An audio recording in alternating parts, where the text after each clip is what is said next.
Camarades, fidèles à ce qui constitue notre ligne fondamentale depuis de longues années, notre 19e congrès avait placé au centre de l'activité de tout le parti une idée maîtresse, le moyen essentiel d'imposer un changement fondamental dans notre pays. C'est une alliance des forces politiques et sociales qui, voulant une politique novatrice, définissent ensemble un programme de réforme démocratique profonde dans les domaines politiques et économiques et qui sont décidés à lutter ensemble pour faire triompher le programme démocratique, puis à l'appliquer ensemble demain à la direction des affaires du pays. Aujourd'hui, les forces ouvrières et démocratiques disposent d'un tel programme. Une perspective claire, mobilisatrice, enthousiasmante est ainsi offerte à leur combat. Notre parti est désormais engagé dans une grande bataille sous le mot d'ordre « Tout faire pour que triomphe le programme commun de la gauche, union à tout prix pour en assurer la victoire ». Les élections législatives qui vont se dérouler dans quelques semaines vont constituer une étape d'une extrême importance dans cette bataille. C'est dans cette situation exceptionnelle que se tient notre 20e congrès. Le rapport que je suis chargé de présenter au nom du comité central a pour objet d'examiner les données et les moyens de la lutte qu'il convient de mener pour assurer la victoire du programme commun de la gauche, pour engager notre pays sur la voie du progrès social et de la démocratie, de l'indépendance nationale et de la paix, pour lui ouvrir le chemin du socialisme. La France a des atouts considérables pour assurer sa prospérité, le bien-être et le bonheur de ses habitants. Sa position géographique favorable, introduction, la douceur de son climat est remis au goût du jour. Toutes ces explications n'ont pour objet que de détourner l'attention de notre peuple. Il est bien vrai que le pays traverse une crise profonde, mais c'est la crise du système économique et social. Qu'est-ce qui caractérise ce système? Voici 35 ans, on parlait des 200 familles qui dominaient l'économie et la politique de la France. Aujourd'hui, une dizaine seulement de groupes industriels et financiers aux intérêts enchevêtrés règnent sur l'économie de la nation et exercent son hégémonie. Les concentrations industrielles se poursuivent à un rythme accéléré. Alors que l'année 1959 avait vu 930 opérations de concentration, on en a compté 2240 pour l'année 1968, d'après les derniers chiffres officiels. De plus, c'est entre les géants eux-mêmes que s'opère cette concentration. Saint-Gobain s'allie à Pont-à-Mousson. La Topson s'unit à la CGE, qui s'était elle-même attachée l'Alstom. Le résultat est que moins de 1% des entreprises réalisent à elles seules 61% du chiffre d'affaires total. Ces fusions au plus haut niveau se font sous l'égide des grandes banques qui elles-mêmes se réunissent, concentrent un capital gigantesque, s'assurent le contrôle de tout un réseau d'entreprises dans l'industrie, le commerce, les services, les assurances. C'est une puissance tentaculaire que possèdent actuellement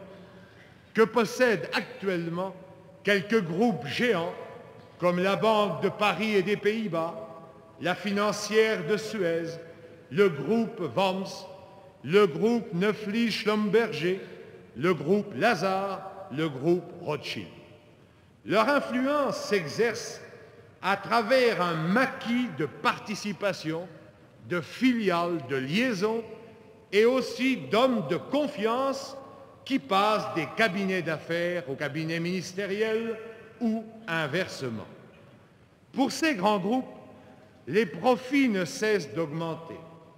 Une étude portant sur 39 des 100 premières entreprises françaises fait apparaître une augmentation moyenne des bénéfices bruts de 69,9% de 1968 à 1970, c'est-à-dire en 2 ans. Voici quelques exemples. Rhône Poulain, 45%. Cap de fin, 3e. Péchinet, 50%.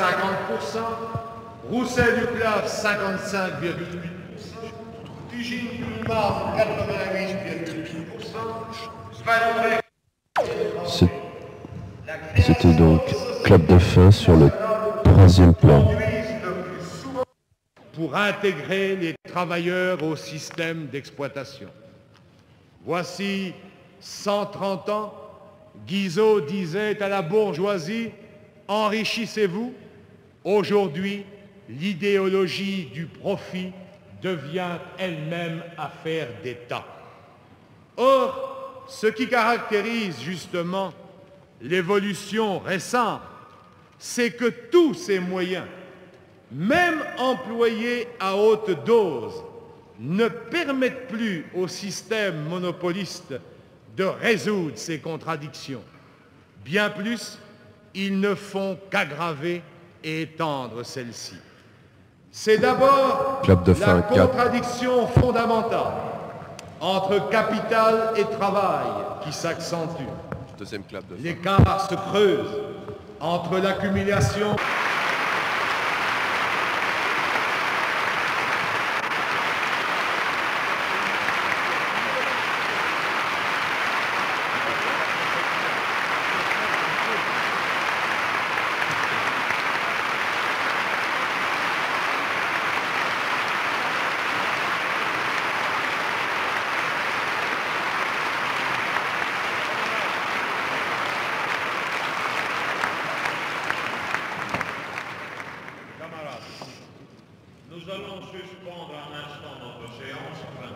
clap de fin.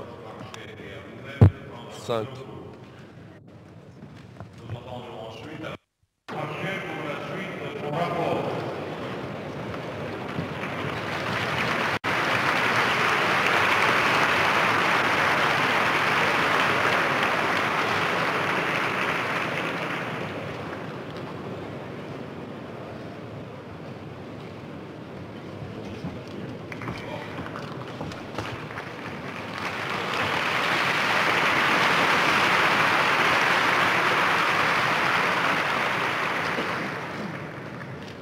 Camarades, tout ce que nous venons d'évoquer de la situation dans notre pays et dans le monde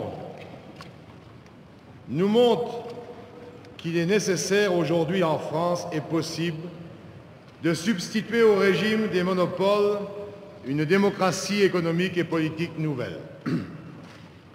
C'est l'instauration de cette démocratie que se fixe pour objectif le programme commun adopté le 27 juin dernier par notre parti et le Parti socialiste, auquel s'est joint par la suite le mouvement de la gauche radicale socialiste. Ce programme, qu'est-ce qu'il signifie pour les Français? Que sera demain la vie quotidienne des hommes et des femmes de notre pays? Que sera la politique de la France si la majorité de notre peuple décide de le faire sien? Progrès social, démocratie, détente internationale, voilà les mots d'ordre fondamentaux du programme commun. Je ne veux pas ici exposer ni même résumer le programme, mais m'arrêter sur quelques points essentiels. Ce qui frappe avec raison les travailleurs et l'ensemble des masses populaires, c'est que les revendications pressantes qu'ils formulent aujourd'hui sont au centre du programme commun. Celui-ci prend à leur sujet des engagements clairs, j'en citerai quelques-uns. Premièrement, le gouvernement de la gauche entreprendra d'augmenter substantiellement les salaires et traitements, en particulier Clap les plus bas. 6. Aucun salaire ne sera inférieur au minimum que les syndicats ont évalué. En bref, la mise en œuvre du programme commun par le gouvernement de la gauche se traduira par un véritable élan de l'intervention, de la participation des travailleurs et des masses populaires à la direction, à la gestion et au contrôle des affaires du pays. Un tel programme, qui répond si exactement aux préoccupations actuelles du plus grand nombre des Français, est-il réalisable? Le pays a-t-il les moyens d'une telle politique? Oui. Ce ne sont pas les ressources qui manquent à la France. Ce qui se passe aujourd'hui, c'est qu'elles sont accaparées, monopolisées, détournées, bloquées, gaspillées par quelques féodalités financières et industrielle. La réalisation du programme commun mettra fin à cet immense gâchis. Premièrement, les leviers économiques et financiers décisifs seront mis à la disposition de la nation. Pour cela, l'adoption par la gauche d'un programme commun a ouvert une phase nouvelle de la lutte pour un changement politique décisif dans notre pays. Mettre fin à la domination des monopoles, faire triompher une politique nouvelle, une politique démocratique est devenue une perspective concrète et réaliste. Mais, nous l'avons dit d'emblée, le programme commun ne peut, par sa seule existence, permettre d'atteindre cet objectif. Car la grande bourgeoisie n'a nullement renoncé à ses efforts pour en dénaturer le sens et fourvoyer dans l'impasse l'aspiration des Français au changement. Aussi, dès le moment où notre conférence nationale de juillet a pris sa décision, nous avons proposé au Parti socialiste de développer notre action commune, d'établir une coopération active, permanente, fraternelle, qui, parce qu'elle manifestera notre volonté politique commune d'agir ensemble pour le bien du pays, gagnera au programme adopté par nos deux partis les esprits et les cœurs, fera grandir le courant populaire. Nous avons appelé à l'union la plus large, l'union sans exclusive autour du programme commun. Nous avons dit tout faire pour que triomphe le programme commun. Dans cet esprit, et devant les hésitations à répondre à nos propositions d'action commune, nous avons lancé en octobre dernier le mot d'ordre « Unité à tout prix ». Ce mot d'ordre, les camarades le savent, avait déjà été lancé par Maurice Thorez en 1934. Certes, les conditions et les objectifs du combat sont différents, mais l'enjeu est aussi décisif. En effet, si l'union grandit comme un torrent irrésistible, elle peut parvenir à établir une démocratie de contenu économique et social avancé. Elle peut permettre aux travailleurs et à tout notre peuple de franchir un pas en avant considérable sur la voie de l'émancipation. Il faut donc renforcer à tout prix et traduire dans l'action l'union des partis de gauche autour du programme commun. Naturellement, communistes et socialistes se différencient en beaucoup de choses.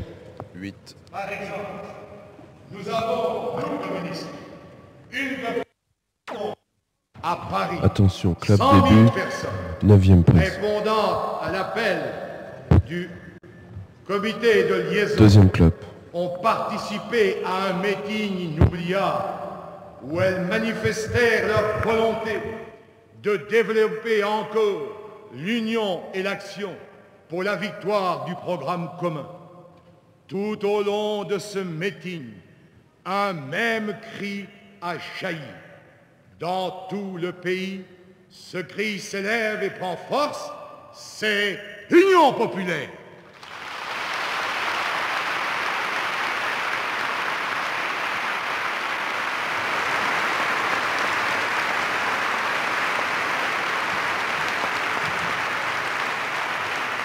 Chacun comprend bien, en effet, que le rassemblement nécessaire au succès du programme commun ne peut se réduire aux seules forces politiques organisées de la gauche. Ce sont les masses, les plus larges masses populaires, qui doivent désormais s'emparer du programme commun, qui doivent rassembler leurs forces, agir ensemble, réaliser leur union, l'union de tout notre peuple, autrement dit l'union populaire. Certains alliés, certains de nos alliés, nous posent parfois des questions à l'égard d'un mot d'ordre qui leur apparaît chargé d'une arrière-pensée. Nous pouvons leur dire qu'il n'en est rien. Nous ne voulons ni opposer, ni substituer l'une à l'autre l'union de la gauche et l'union populaire. Nous n'avons pas le fétichisme des mots et nous ne revendiquons pas un droit de paternité en cette matière. Nous considérons simplement que pour triompher et mettre en œuvre le programme pour lequel ils se sont mis d'accord, les partis de gauche doivent obtenir le soutien actif et permanent de l'immense masse des travailleurs manuels et intellectuels, de la ville et de la campagne, de toutes les victimes des monopoles capitalistes, c'est-à-dire de la grande majorité des Français et des Françaises.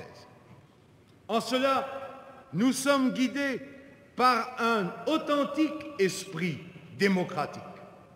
Les travailleurs, les masses populaires doivent prendre aujourd'hui toute leur part dans la bataille qui décide de leur avenir, comme ils devront demain, dans le cadre de la mise en œuvre du programme commun, assurer une place essentielle dans la direction et la gestion des affaires du pays. C'est ce vaste rassemblement, pouvant aller aujourd'hui, en raison même de la situation du pays, au-delà de ce qu'il fut en 1936 et en 1945, c'est à ce rassemblement que nous proposons de donner le nom d'Union populaire. Parce que sa réalisation constitue une condition décisive du succès, nous lui consacrons et nous lui consacrerons les plus grands efforts. L'union populaire, c'est d'abord l'union de la classe la plus immédiatement, la plus vitalement intéressée à débarrasser le pays de la domination du grand capital, c'est-à-dire la classe ouvrière. Nous nous adressons aux ouvriers et aux ouvrières qui touchent de maigres salaires, qui ont de longues semaines de travail et que le patronat traite comme des machines, aux employés qui connaissent un sort de plus en plus analogue quand il n'est pas identique. Nous leur disons, vous avez tout à gagner à l'avènement d'un gouvernement de gauche qui réalisera le programme commun.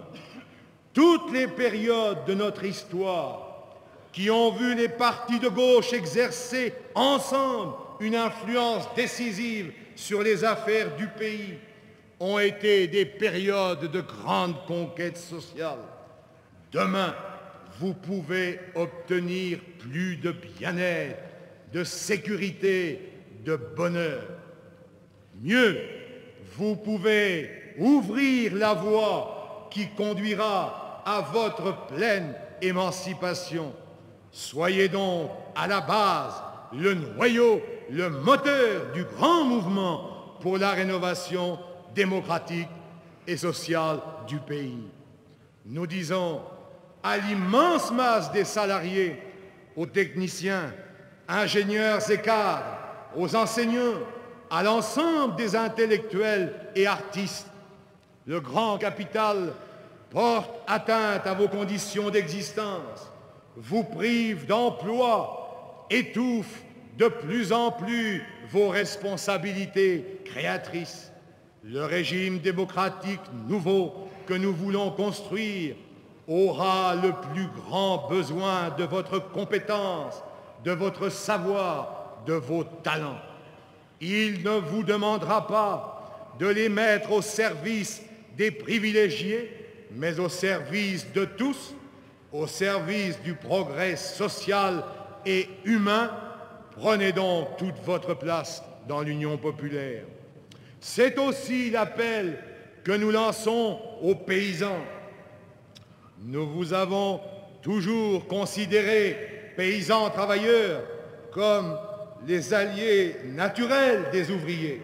Aujourd'hui, c'est l'immense majorité d'entre vous qui peut se placer aux côtés de la classe ouvrière face aux puissances d'argent qui vous refusent les moyens de vivre de votre travail et d'assurer votre avenir. Nous en appelons franchement à votre expérience et aussi à celle des artisans, des petits commerçants et des petits entrepreneurs, de tous ceux qui constituent ce que l'on a appelé les classes moyennes. Pendant longtemps, précisément en raison de votre situation, vous étiez partagés, considérant que la bourgeoisie ne vous épargnait guère, mais que la classe ouvrière était pour vous une ennemie bien plus dangereuse.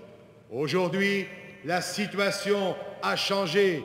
Les maîtres de la haute finance ne veulent pas seulement vous soumettre à leurs lois contraignantes, ils organisent avec l'aide de l'État votre élimination. Quand on pense qu'ils viennent ensuite vous dire « Attention, demain, les communistes vous prendront vos propriétés, vos biens, vous priveront de votre droit d'héritage. » Mais ce sont les grands financiers, les gros industriels et le pouvoir qui les représente qui aujourd'hui vous poussent à la ruine, à l'impasse et au désespoir. Vous n'avez plus d'avenir dans leur système. Vous ne pouvez rien attendre de l'UDR et des indépendants qui sont les maîtres d'œuvre de la politique actuelle. Vous ne pouvez rien attendre non plus des politiciens centristes qui avaient capté la confiance de certains d'entre vous et qui aujourd'hui n'ont d'autre objectif que de vous utiliser comme masse de manœuvre pour s'allier demain avec l'UDR et les autres partis de droite afin de continuer la même politique. En vérité, votre sort, votre avenir sont maintenant liés étroitement à ceux de la classe ouvrière de tous les travailleurs. Vos intérêts sont devenus proches des leurs. Vous ne pouvez plus les préserver autrement qu'en alliance avec eux. Dès aujourd'hui, vous le voyez bien, qui défend vraiment vos intérêts, sinon le parti de la classe ouvrière, le parti communiste. Demain, nous respecterons votre originalité, ce que vous avez acquis par votre travail. Comme l'indique le programme commun, nous vous aiderons à adapter votre activité aux besoins du monde moderne, parce que cette activité est utile et pour longtemps à la société tout entière, parce que notre combat est un combat pour l'homme. Nous disons à la jeune génération, jeunes travailleurs, étudiants et lycéens, vous ressentez durement l'injustice et l'absurdité d'une société fondée sur le profit. Elle réprime votre soif de vivre. Elle étouffe vos légitimes ambitions. Votre place naturelle est dans le combat dans l'union pour remettre le monde à l'endroit. L'union populaire, c'est le rassemblement de toutes ces couches sociales, de tous ces hommes et de toutes ces femmes, quelle que soit leur philosophie ou leur croyance religieuse, quelle qu'ait été aussi la famille politique à laquelle ils avaient estimé jusqu'ici devoir se rattacher. Des millions de chrétiens, et notamment des travailleurs, subissent comme leurs frères incroyants la dure exploitation du capital. Ils disent eux aussi que les choses ne peuvent plus durer et qu'il faut en finir avec l'injustice sociale. Ils se refusent à opposer leur foi et les luttes de classe. Selon un récent sondage, 70% des catholiques pratiquants de notre pays estiment qu'il n'y a pas d'incompatibilité entre foi chrétienne et socialisme. Cette évolution des esprits trouve un reflet dans les récentes prises de position de mouvements chrétiens, voire des églises. Qu'il s'agisse des évêques de l'Église catholique ou de la Fédération protestante de France, le jugement porté sur la situation actuelle est le même et c'est une mise en cause des méfaits du système économique et social. L'action pour un changement démocratique, de contribuer à la construction d'une société plus juste et plus libre. Il y a dans notre pays des hommes et des femmes qui ont identifié leur patriotisme à la conception que le général de Gaulle se faisait de la grandeur de la France. Ils voient aujourd'hui avec indignation des secteurs importants de notre économie livrés au capital étranger, l'indépendance et la liberté d'action de notre pays mise en cause, la politique de la France de plus en plus soumise aux pressions américaines. Cautionneront-ils ce glissement antinational qui s'accentuera demain si nous n'y faisions pas obstacle? Vont-ils se réfugier dans un isolement stérile? Qu'ils prennent place à nos côtés et nous pourrons ensemble, par-delà nos différences, agir efficacement pour une France souveraine et maîtresse de son destin. C'est cela, c'est tout cela, l'Union populaire. C'est le rassemblement sans exclusive de toutes les forces ouvrières, démocratiques et nationales autour du programme commun de la gauche. C'est l'union du peuple de France pour vivre mieux dans la liberté, l'indépendance et la paix.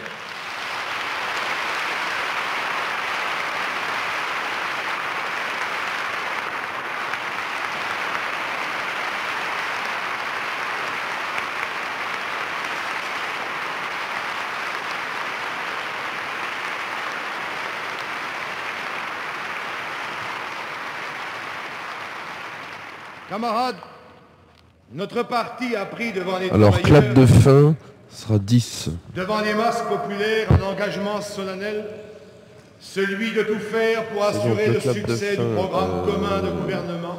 Bobinson numéro 3. De tout faire pour réaliser et l'union Magasin populaire Image autour du numéro programme 3 commun de la aussi. gauche. Non, erreur, le clap numéro 10 était sur le magasin Image numéro Ont 2. été faits dans cette période. Clap des Sérieuse. 11. Aux prochaines élections, la coalition réactionnaire au pouvoir peut être battue. La gauche peut triompher. Demain, la vie peut commencer à changer pour tous ceux qui créent les richesses de la nation.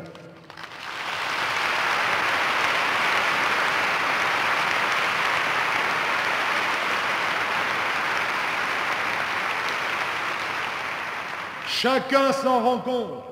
L'ampleur de cet enjeu fait que cette campagne électorale ne sera pas une campagne comme les autres. Déjà, les dirigeants de l'UDR sont passés de la calomnie à la menace et de la menace à l'invective. Avec le président de la République, ils refusent de dire clairement qu'ils se soumettront au verdict du suffrage universel. Ils tentent aussi d'exercer une nouvelle fois sur les Français un chantage inadmissible au désordre. Tout porte à croire que le pouvoir pourrait être tenté de recourir à quelques provocations pour alimenter une menace qui manque totalement de consistance. Les travailleurs, les masses populaires sont instruits par une expérience récente. Ils ne tomberont pas dans le panneau. Ils veilleront, comme les y invite la CGT, à ce que rien ne puisse perturber le déroulement de la campagne électorale. La classe ouvrière de notre pays, en pleine conscience de ses responsabilités, veut que les élections se déroulent dans l'ordre et le calme au terme d'un grand débat démocratique. Nous veillerons nous-mêmes à ce que les choses se passent bien ainsi.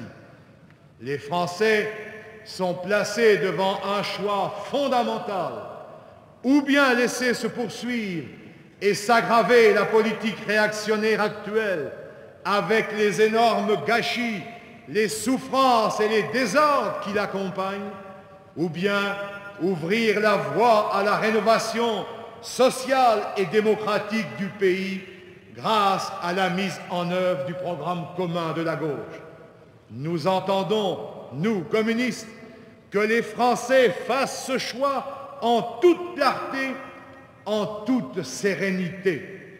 C'est dans le cadre de la lutte démocratique, dans le respect de la légalité et en nous appuyant sur un mouvement majoritaire de notre peuple que nous comptons faire triompher un gouvernement de la gauche et ensuite appliquer avec nos alliés le programme défini en commun.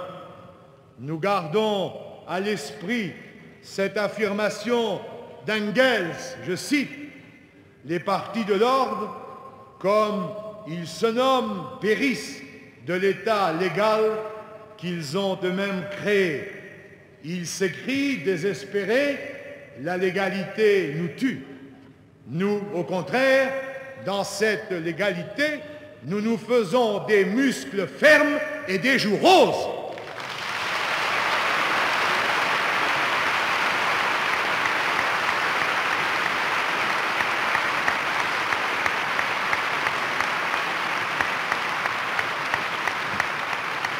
Le pouvoir aura beau faire, ce sont en définitive les Français qui décideront demain du gouvernement de la France. Qu'ils se rassemblent autour du programme commun en une force immense, calme, résolue, et toutes les manœuvres des gens qui ont accaparé la direction de l'État seront réduites à néant. Oui, la politique que définit le programme commun de la gauche peut triompher sans désordre, sans chaos, sans violence. Chaque communiste le comprend bien. Nous avons à faire face à une tâche qui exige vraiment, pour être conduite au succès, de la mobilisation de tout le parti. Nous menons depuis 6 mois une grande activité pour gagner les travailleurs à l'action commune en faveur du programme commun. Cette activité va se poursuivre au cours des prochaines semaines. En même temps, nous devons nous préparer à jeter toutes nos forces dans la campagne électorale qui peut s'ouvrir dès le mois de janvier. C'est dire qu'il n'y a plus un instant à perdre pour prendre partout à cet effet les dispositions utiles.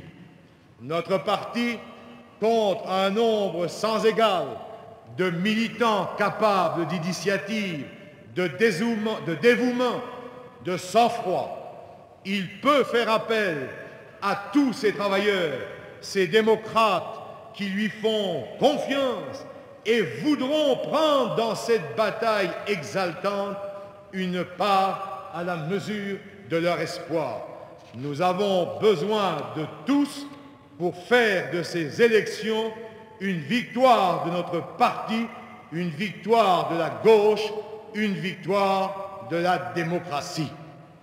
Camarades, solidement unis sur la base de sa juste politique, légitimement fiers d'avoir contribué de façon décisive à la réalisation de l'union de la gauche, notre parti n'a qu'un mot d'ordre: union pour que triomphe le programme commun, union pour que la France devienne un pays prospère, libre et heureux, où il fera bon vivre pour ses ouvriers et ses paysans, pour ses enseignants, ses chercheurs, ses ingénieurs, pour ses employés, ses fonctionnaires, pour ses savants et ses artistes, pour tous ceux qui sont la chair vive de la nation. Parti de la classe ouvrière, cette classe dont les intérêts fondamentaux ne sont en contradiction avec ceux d'aucune autre classe laborieuse, notre parti travaillera sans relâche à rassembler tous les hommes et les femmes qui forment notre peuple. Notre idéal, notre personnalité, notre force ont leurs racines dans le long passé de leur histoire. Souffrance et espoir, interrogation et révolte, rien de ce qu'ils éprouvent, rien de ce qui fait leur vie quotidienne ne nous est étranger. Rien ne peut, rien ne doit nous en séparer. C'est cette conviction passionnée qui animait Maurice Thorez lorsqu'il rappelait « Nous ne sommes pas le parti du poing levé, nous sommes le parti de la main tendue au peuple de France ». C'est elle qui animait Waldeck-Rochet lorsqu'il rappelait « La Marseillaise, c'est le chant national du peuple français, le drapeau tricolore, c'est le bien du peuple français tout entier ». C'est cette même conviction qui inspire aujourd'hui et qui inspirera demain toute notre politique, tout notre comportement. Vive le Parti communiste français, vive le programme commun de gouvernement de la gauche, vive l'union populaire autour du programme commun, vive l'unité du mouvement communiste international, l'unité de toutes les forces de progrès, de démocratie, d'indépendance et de paix dans le monde. Vive la France du printemps démocratique, la France marchant hardiment vers le socialisme que notre peuple bâtira.